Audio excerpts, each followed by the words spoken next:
always hear of kids in Manila who skip school to go swimming. But here were kids who go swimming so that they can go to school.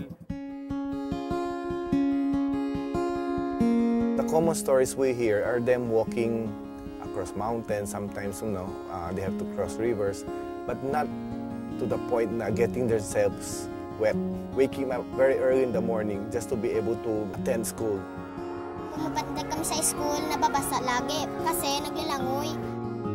Mahirap pagkatapos po yung paa namin natatamaan ng bato pagkatapos masugatan ng taba.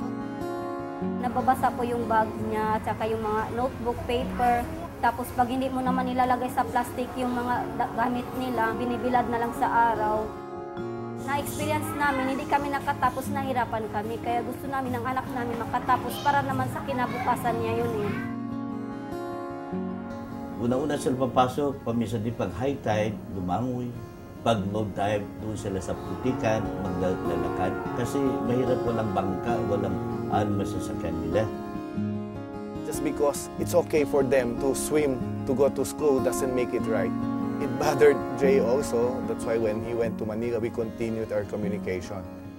Nag-post lang ako ng status sa Facebook na I just came from Zamboanga City and I heard of this inspiring story. So, ang daming donors and within 1 week, nakalikom kami agad ng 70,000 pesos.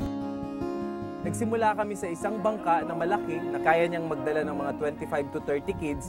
Ngayon, sa buong Pilipinas, may mga 154 na yellow boats. Yung iba demotor, yung iba walang motor, ang aming napagawa para sa mga bata at para na rin sa kanilang mga magulang.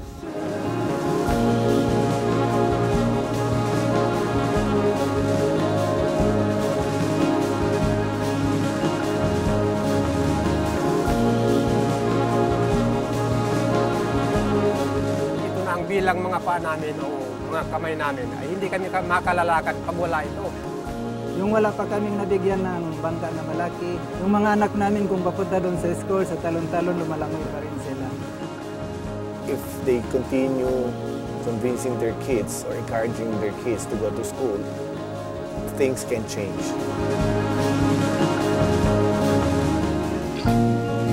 Naging symbol na ng bayanihan.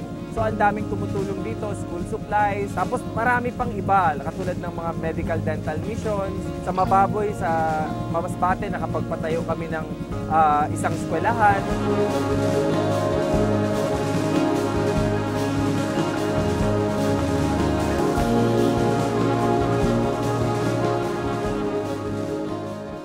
Masaya po kami yung nabigyan na kami ng bagong pag-asa. Yun, palagi na kami nandito sa eskwela.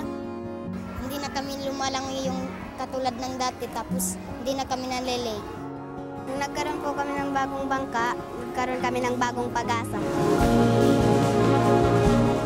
Pilipinas ay may 7,107 islands. Hindi po hadlang layo ng isla sa sunod na isla para maging bayani. We hope that by giving them this boat, it will not only transport the kids from point A to point B, or not only give them a boat to transport their produce, but really sort of giving them a new hope in life.